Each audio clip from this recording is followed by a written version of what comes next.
नमस्कार, स्वागत है आप सभी का आज की खबर में। आपके साथ मैं हूं शालिनी खंडेलवाल। देश दुनिया की तमाम खबरों पर डालेंगे नजर, लेकिन शुरुआत हेडलाइंस के साथ। 50 साल पुराने असम मेघालय सीमा विवाद सुलझाने को लेकर बड़ी कामयाबी। केंद्रीय गृह मंत्री की मौजूदगी में दोनों राज्यों के बीच 6 विवादित सीमाओं को लेकर हुआ करार। अमित शाह ने बताया पूर्वोत्तर के लिए ऐतिहासिक दिन। मध्य प्रदेश में 5,21,000 परिवारों को प्रधानमंत्री ने कराया गृह प्रवेश। हर गरीब को घर मुहैया कराने का जताया संकल्प। विपक्षी दलों पर किया तंज, कहा पिछली सरकारों ने गरीबी हटाने के लिए कुछ नहीं किया। वित्तीय वर्ष 2022-23 की बजटीय प्रक्रिया पूरी। राज्यसभा ने चर्चा के बाद वित्त विधेयकों को लौटाया वापस। Chartered accountants, cost and works accountants और कंपनी सेक्रेटरीज संशोधन बिल पर लोकसभा में चर्चा। लोगों के बीच संपर्क, ऊर्जा और समुद्री क्षेत्र में सहयोग बढ़ाने पर विदेश मंत्री का जोर। कोलंबो में 18वीं बिम्स्टेक मंत्री स्तरीय बैठक में एस जयशंकर का संबोधन। बिम्स्टेक शिखर सम्मेलन में कल शामिल होंगे प्रधानमंत्री।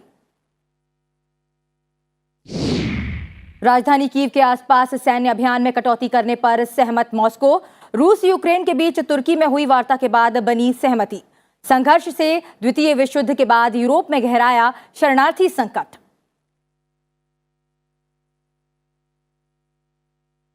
हेडलाइंस के बाद अब एक नजर उन खबरों पर जो आज सुर्खियों में रहीं। उत्तर प्रदेश की 18वीं विधानसभा के लिए सत्तारूढ़ बीजेपी के विधायक सतीश महाना निर्विरोध अध्यक्ष निर्वाचित घोषित किए गए। वहीं विधानसभा में विधायकों के शपथ ग्रहण का सिलसिला आज भी जारी रहा। आज 40 से अधिक नवनिर्वाचित विधायकों ने राज्य की 18वीं विधानसभा के सदस्य के रूप में शपथ ग्रहण की। गोवा में बीजेपी विधायक रमेश तावड़कर को विधानसभा का अध्यक्ष चुना गया। विधानसभा का सत्र शुरू होने के बाद विधानसभा के प्रोटेम स्पीकर गणेश गांवकर ने अध्यक्ष के चुनाव के लिए एक प्रस्ताव पेश किया। सत्तारूढ़ बीजेपी के नेतृत्व वाले समूह ने रमेश तावड़कर को चुनाव में उतारा था, जिन्होंने 24 वोट हासिल कर चुनाव जीता। विपक्ष के उम्मीदवार एलेक्सो को 15 वोट मिले। छत्तीसगढ़ के नक्सल प्रभावित नारायणपुर जिले में बारूदी सुरंग विस्फोट से सुरक्षा बल के 2 जवान घायल हो गए हैं। आईटीबीपी और डीआरजी के संयुक्त दल को गश्त के लिए रवाना किया गया था। दल जब सुबह करीब 9:15 बजे क्षेत्र में था, तब नक्सलियों ने बारूदी सुरंगों में लगातार विस्फोट कर दिया। सुप्रीम कोर्ट को शीघ्र ही राष्ट्रीय न्यायिक डेटा ग्रिड यानी एनजेडीजी से जोड़ा जाएगा। न्यायमूर्ति डीवाई चंद्रचूड़ ने ये जानकारी दी। वर्तमान में इस पोर्टल पर केवल उच्च न्यायालय तक के आंकड़े ही दर्शाए गए हैं। एनजेडीजी लंबित मामलों और तालुका से लेकर राष्ट्रीय स्तर तक अदालतों द्वारा मामलों के निपटारे की दर से संबंधित आंकड़ों का संग्रह करता है। केंद्रीय श्रमिक संगठनों की देशव्यापी हड़ताल के दूसरे दिन आज कुछ हिस्सों में बैंकिंग सेवाएं और सार्वजनिक परिवहन आंशिक रूप से ठप होने से सामान्य जनजीवन पर मिला-जुला असर देखने को मिला। श्रीनगर हवाई अड्डे पर सोमवार का दिन उसके इतिहास में सबसे व्यस्त दिन रहा, जब 15,000 से ज्यादा यात्री सप्ताह के पहले दिन 90 उड़ानों के जरिए कश्मीर पहुंचे और यहां से रवाना हुए। विमानतल की वर्तमान क्षमता प्रतिदिन 7,000 यात्रियों की है, लेकिन एक नई टर्मिनल इमारत के निर्माण का काम शुरू होने वाला है, जिससे इस क्षमता में वृद्धि होगी। मेघालय में लोगों और प्रकृति के बीच सामाजिक, सांस्कृतिक और वानस्पतिक संबंधों को उजागर करते 70 से अधिक गांवों में पाए जाने वाले लिविंग रूट ब्रिज को यूनेस्को की विश्व धरोहर स्थलों की संभावित सूची में शामिल किया गया है। ग्रामीणों ने करीब 10 से 15 वर्षों की अवधि में जलाशयों के दोनों किनारों पर फिकस इलास्टिका पेड़ की जड़ों से लिविंग रूट ब्रिज को विकसित किया। पेड़ की जड़ों से इन पुलों का निर्माण किया जाता है। वर्तमान में राज्य के 72 गांवों में फैले लगभग 100 ज्ञात लिविंग रूट ब्रिज हैं। भारत और श्रीलंका ने जाफना में 3 बिजली संयंत्र परियोजनाएं शुरू करने के समझौते पर हस्ताक्षर किए हैं। इसके लिए श्रीलंका ने पिछले साल चीन की कंपनी के साथ करार किया था, लेकिन भारत द्वारा आपत्ति उठाए जाने के बाद इस पर पुनः विचार कर इसे रद्द कर दिया गया। इसके साथ विभिन्न क्षेत्रों में द्विपक्षीय सहयोग बढ़ाने के लिए 6 समझौतों पर हस्ताक्षर किए गए। इजराइल के प्रधानमंत्री नफ्ताली बेनेट की अगले सप्ताह होने वाली भारत यात्रा स्थगित कर दी गई है और इसके लिए जल्द ही नई तिथि तय की जाएगी। बेनेट कोविड से संक्रमित हो गए हैं और फिलहाल होम आइसोलेशन में रहकर काम कर रहे हैं। वो 3 से 5 अप्रैल के बीच भारत की यात्रा करने वाले थे। राजस्थान के अलवर जिले में फैले सरिस्का बाघ अभयारण्य के जंगलों में लगी आग ने भीषण रूप ले लिया है, जिस पर काबू पाने के लिए सेना के 2 हेलीकॉप्टर की मदद ली जा रही है। इस बीच प्रशासन ने वन क्षेत्र के आसपास के ग्रामीणों को गांव खाली करने को कहा है।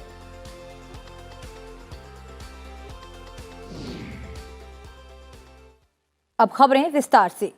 असम और मेघालय के बीच 50 साल पुराने सीमा विवाद के समाधान की शुरुआत आज हो गई। दोनों राज्यों ने 6 स्थानों पर सीमा विवाद सुलझाने के लिए समझौते पर हस्ताक्षर किए। गृह मंत्री अमित शाह की मौजूदगी में दोनों राज्यों के मुख्यमंत्रियों ने अंतर्राज्यीय सीमा मुद्दों के समाधान के लिए समझौता ज्ञापन पर हस्ताक्षर किए। अमित शाह ने इसे पूर्वोत्तर के लिए ऐतिहासिक दिन करार किया। उन्होंने कहा कि सीमा की लंबाई की दृष्टि से देखें तो करीब 70% सीमा आज विवाद मुक्त हो गई है। उन्होंने भरोसा जताया कि जल्द ही बाकी की 6 जगहों पर जारी विवाद को सुलझा लिया जाएगा। अमित शाह ने कहा कि जब से नरेंद्र मोदी प्रधानमंत्री बने तब से पूर्वोत्तर की शांति प्रक्रिया, विकास, समृद्धि और यहाँ की सांस्कृतिक धरोहर के संवर्धन के लिए अनेक वृहद प्रयास किए गए हैं। आज का दिन एक विवाद मुक्त नॉर्थ ईस्ट के लिए ऐतिहासिक दिन है। जब से देश में मोदी जी प्रधानमंत्री बने तब से 2014 से मोदी जी ने नॉर्थ ईस्ट की शांति प्रक्रिया, नॉर्थ ईस्ट के विकास, नॉर्थ ईस्ट की समृद्धि और नॉर्थ ईस्ट की सांस्कृतिक धरोहर के संवर्धन के लिए अनेक विध प्रयास किए।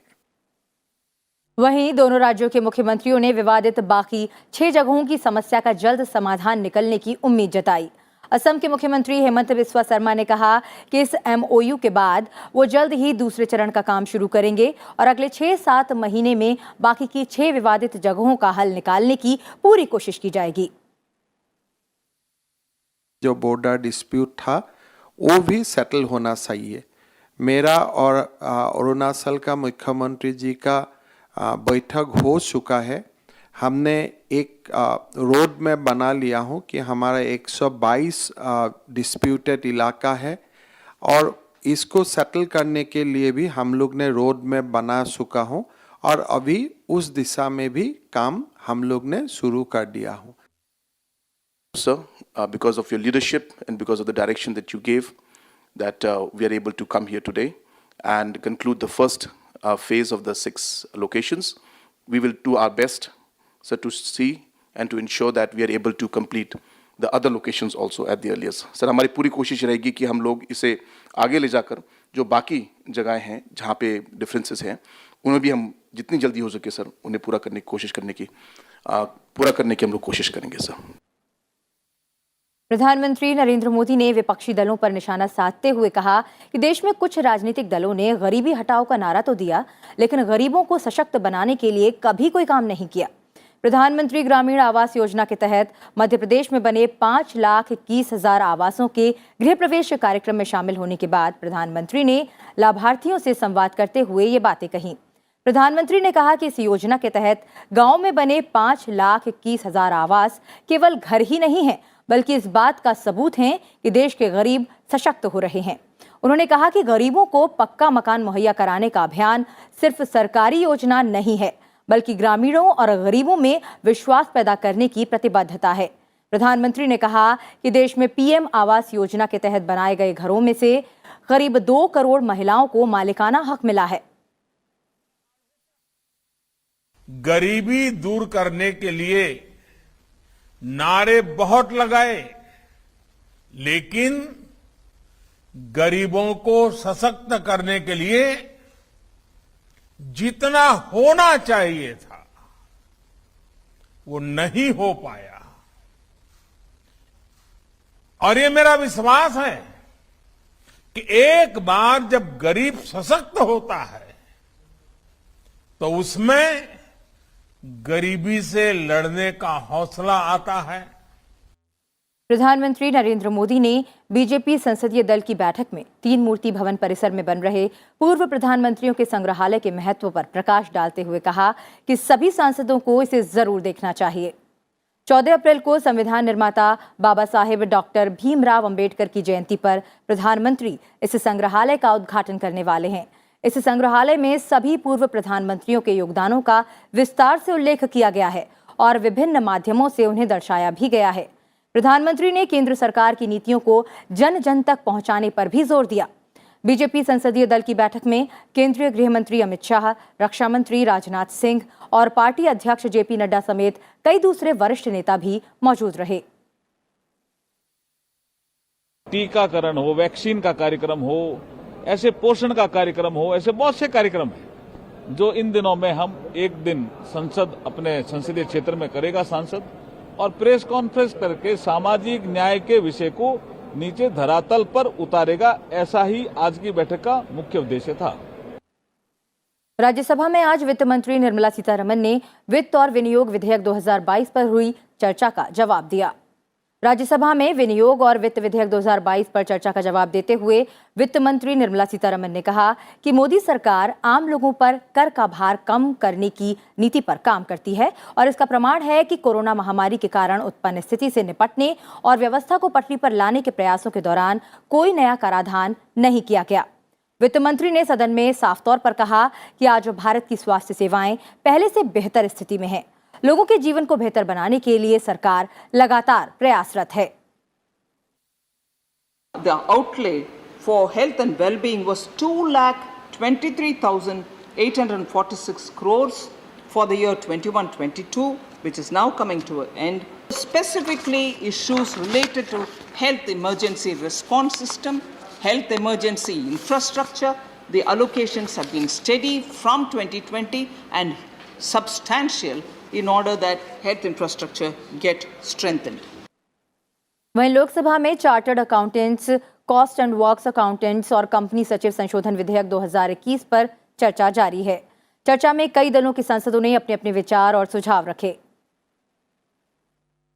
विधेयक के जरिए चार्टर्ड अकाउंटेंट्स अधिनियम 1949, लागत और संकर्म लेखपाल अधिनियम 1959 और कंपनी सचिव अधिनियम 1980 में संशोधन का प्रस्ताव किया गया है। विधेयक में संबंधित संस्थाओं में अनुशासनात्मक तंत्र को मजबूत बनाने और मामलों का जल्द निपटारा सुनिश्चित करने के प्रावधान हैं। राष्ट्रपति रामनाथ कोविंद ने देश में जल सुरक्षा सुनिश्चित करने के लिए आज जल शक्ति अभियान कैच द रेन 2022 का शुभारंभ किया। यह अभियान 30 नवंबर 2022 तक चलेगा। इस मौके पर राष्ट्रपति ने कहा कि इस साल अभियान भूमिगत जल स्रोतों के विकास और जल ग्रहण क्षेत्र के विस्तार पर केंद्रित रहेगा। उन्होंने कहा कि सरकार जल सुरक्षा सुनिश्चित करने और जलाशयों के संरक्षण के लिए सभी प्रयास कर रही है। राष्ट्रपति ने कहा कि अंतर्राष्ट्रीय स्तर पर जल संकट का असर हुआ है।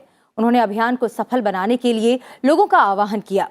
राष्ट्रपति ने कहा कि जल संरक्षण को जन अभियान बनाया जाना चाहिए।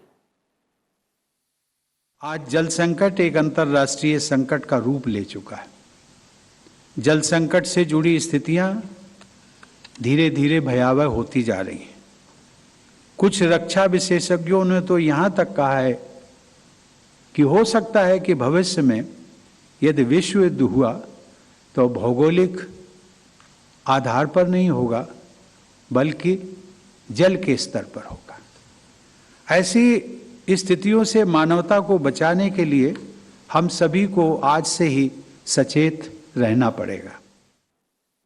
इस मौके पर राष्ट्रपति ने तीसरे राष्ट्रीय जल पुरस्कार प्रदान किए। 11 श्रेणियों में राज्यों, संगठनों और व्यक्तियों को 57 पुरस्कार दिए गए। सर्वश्रेष्ठ राज्य श्रेणी में प्रथम पुरस्कार उत्तर प्रदेश को, राजस्थान को दूसरा और तमिलनाडु को तीसरा पुरस्कार दिया गया। बढ़ते हैं आगे और बात करते हैं राज्यों से जुड़ी हुई खबरों की।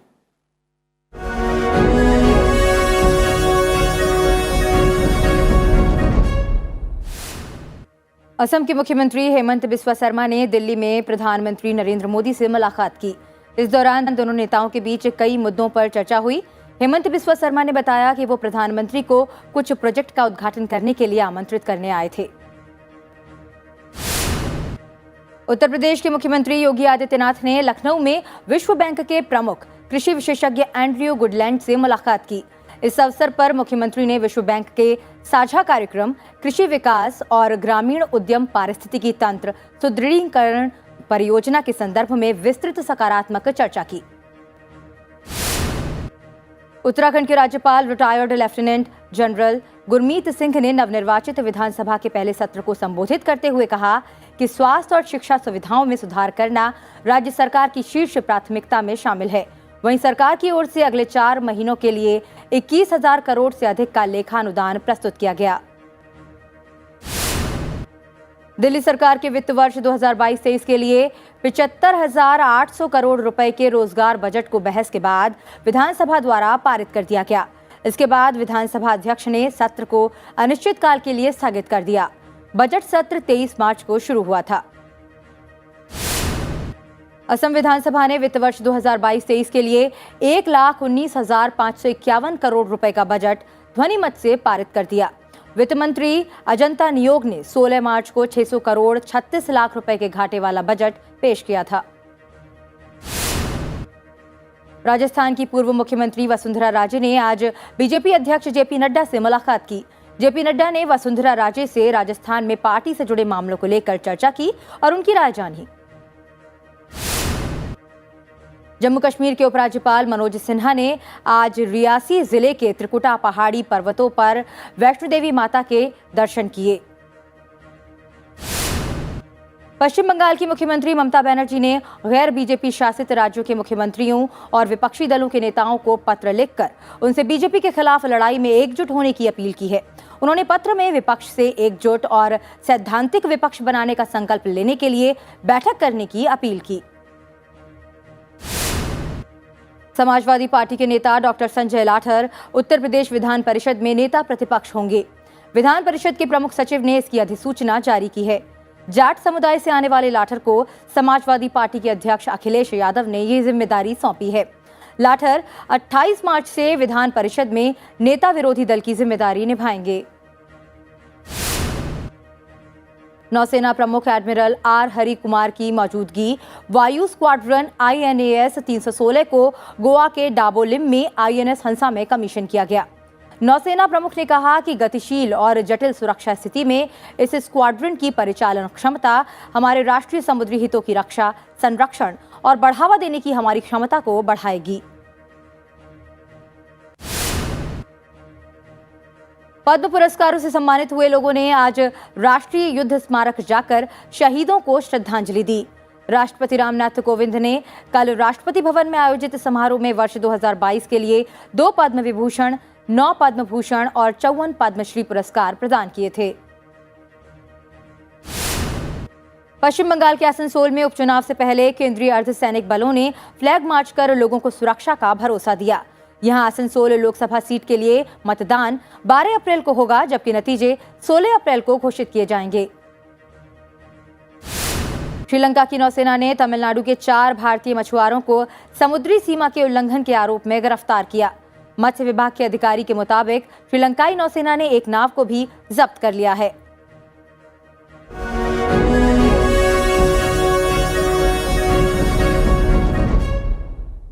अब बढ़ते हैं कुछ और खबरों की ओर।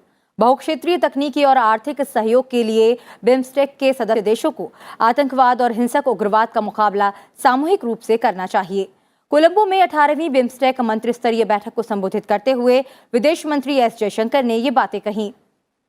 उन्होंने विशेष रूप से संपर्क, ऊर्जा और समुद्री क्षेत्र में सहयोग को तेज करने और इसे विस्तार देने की भारत की प्रतिबद्धता पर जोर दिया। विदेश मंत्री ने यह भी कहा कि बंदरगाह केंद्रों, नौका सेवाओं, तटीय जहाजरानी, ग्रिड कनेक्टिविटी और मोटर वाहनों की आवाजाही पर सहयोग महत्वपूर्ण है। भारत और श्रीलंका के अलावा बांग्लादेश, म्यांमार, थाईलैंड, नेपाल और भूटान बिम्स्टेक के सदस्य हैं। बिम्स्टेक समूह के अध्यक्ष के रूप में श्रीलंका शिखर सम्मेलन की मेजबानी कर रहा है। विदेश मंत्री एस जयशंकर ने बैठक से इतर अपने नेपाली और भूटानी समकक्षों से मुलाकात की। प्रधानमंत्री नरेंद्र मोदी 30 मार्च को बिम्स्टेक समूह के डिजिटल शिखर सम्मेलन में भाग लेंगे। केंद्रीय मंत्री पीयूष गोयल ने आभूषण निर्यात का लक्ष्य $100 बिलियन करने की अपील की है। दुबई में भारतीय आभूषण प्रदर्शनी केंद्र का उद्घाटन करते हुए पीयूष गोयल ने कहा कि इस क्षेत्र ने भारत के $400 बिलियन के निर्यात में करीब 10% का योगदान दिया है। उन्होंने कहा कि 1 मई से भारत यूएई में CEPA लागू होने जा रहा है, जो जेम्स और ज्वेलरी सेक्टर के लिए एक बड़ा संकेत है। वहीं केंद्रीय मंत्री पीयूष गोयल दुबई में अल वासल प्लाजा में राष्ट्रीय दिवस समारोह में शामिल हुए। कार्यक्रम में कई गणमान्य लोग मौजूद रहे। इससे पहले पीयूष गोयल ने दुबई के गोल्ड सूक में इंडियन ज्वेलरी एक्सपोजिशन कार्यालय का उद्घाटन भी किया।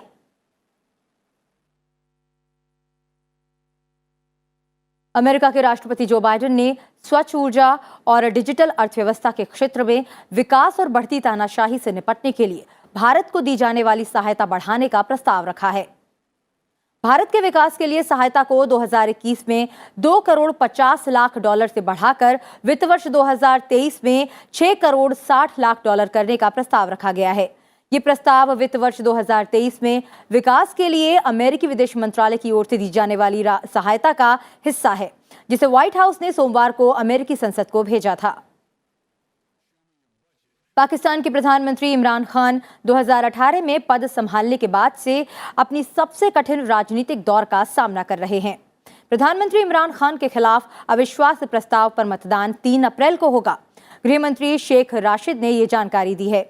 उन्होंने कहा कि 31 मार्च को अविश्वास प्रस्ताव पर बहस होगी, उसके बाद 3 अप्रैल को मतदान होगा। इमरान खान गठबंधन सरकार का नेतृत्व कर रहे हैं और अगर कुछ सहयोगी दल गठबंधन से हटने का फैसला करते हैं तो उनकी सरकार गिर सकती है।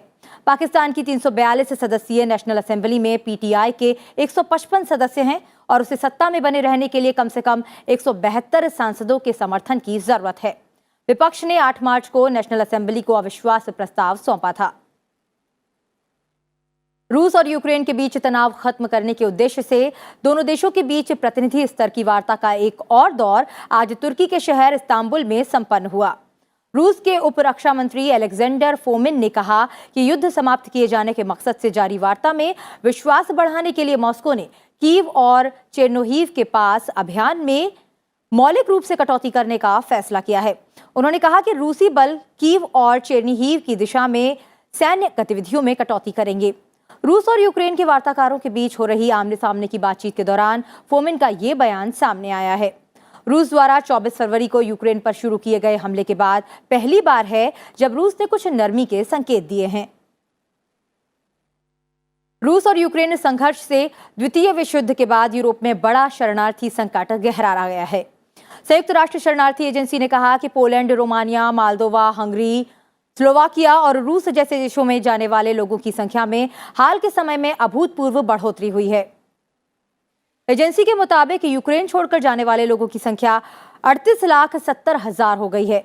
जब तक राजनीतिक समाधान नहीं निकलता तब तक शरणार्थियों की संख्या घटने की उम्मीद नहीं है। अंतर्राष्ट्रीय पलायन संगठन के अनुमान के मुताबिक संघर्ष के कारण 65 लाख से अधिक लोगों ने यूक्रेन में अपना घर छोड़ा है, लेकिन देश में ही अलग अलग जगहों पर रह रहे हैं। संगठन ने बताया है कि 1 करोड़ 20 लाख लोग ऐसे स्थानों पर फंसे हुए हैं जहां भीषण लड़ाई चल रही है या वे निकलना नहीं चाहते। बुलेटिन में फिलहाल इतना ही। चलते चलते आपको छोड़ जाते हैं दुबई के अल वासल प्लाजा में राष्ट्रीय दिवस समारोह में प्रसिद्ध गायिका कविता कृष्णमूर्ति के गाए गीत के साथ।